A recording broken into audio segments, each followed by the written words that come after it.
Ito pala ang naging problema ni Luka Doncic sa Lakers kaya ito nag-i-struggle. Pero kung bago ka pa lang sa aking channel mga idol ay huwag kakalimutan na mag-like at subscribe for more NBA updates. Maraming salamat po. Para sa ating unang balita mga idol ay patungkol dito kay Luka. Nakapaglaro na nga po ito sa Lakers ng 2 beses simula nung matrade siya dito kapalit si Anthony Davis. Ngunit hindi nga po naging maganda ang naging performance ni Luka dito. Expected naman daw po ito ng karamihan sa atin dahil kababalik lang nito mula sa kanyang injury. At pagbalik niya nga po ay nasa ibang teams na siya at iba na nga din po ang kanyang mga teammates. Kumbaga ay nangangapa pa itong si Luka sa Lakers. Sa 2 games niya bilang parte ng LA Lakers ay nag-a-average ito ng 15 points, 4 rebound at 4 assists per game. Pero limitado nga po ang kanyang playing time dito na meron lamang 23 minutes kada laro. Kaya naman ayon nga po dito kay Luka mga idol, gagamitin nga daw po niya ang All-Star break na ito para ipagpahinga ang kanyang mental health. Sa tingin nga daw po niya ay malayo ang mararating ng Lakers ngayong season.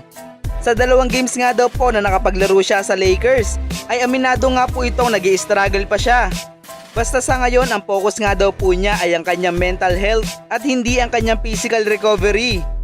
Ayon nga po kay Coach JJ Redick, ang All-Star break nga daw po na ito ang magiging susi sa kanyang mga players para maging healthy ang mga ito. Dahil ang kanyang mga players katulad ni Lebron, Luka, Reeves, Bando, Vincent at Hayes ay may mga iniindang minor injury. Kaya naman kung magiging maganda na nga daw po ang kalusugan ng mga ito, sa tingin nga daw po niya ay kayang-kaya nila maipag-compete sa high level ng basketball. Tamang-tama nga po itong magaganap na All-Star break dahil dito na nga po makakapagpahinga ang mga NBA players at kahit papaano nga po ay mapapagaling nila ang kanilang mga injury. Aasahan nga po natin mga idol na pagtapos nitong All-Star ay wala nang restriction ang playing time ni Luka dito sa Lakers. At dito na nga din po natin makikita ang tunay na potensyal ng Lakers team na ito. Sa tingin nyo ba mga idol, championship contender na ang Lakers ngayong taon? Habang pag-usapan na nga din po natin mga idol ang nangyari kanina sa All-Star Game. Tinalo nga po ng Cleveland Cavaliers ang Warriors sa Skill Challenge. Kaya naman sila nga po ang tinanghal na kampiyon dito. Sa 3-point contest naman po mga idol ay tinalo ni Tyler Hero ang pambato ng Warriors na si Buddy Hield sa 1 puntos lang. 24 points nga po ang naging score ni Tyler Hero.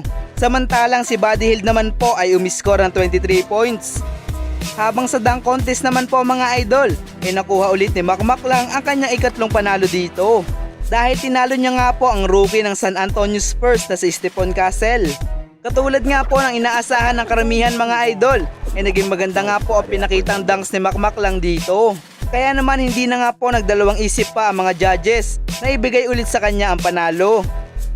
Anong masasabi nyo dito mga idol?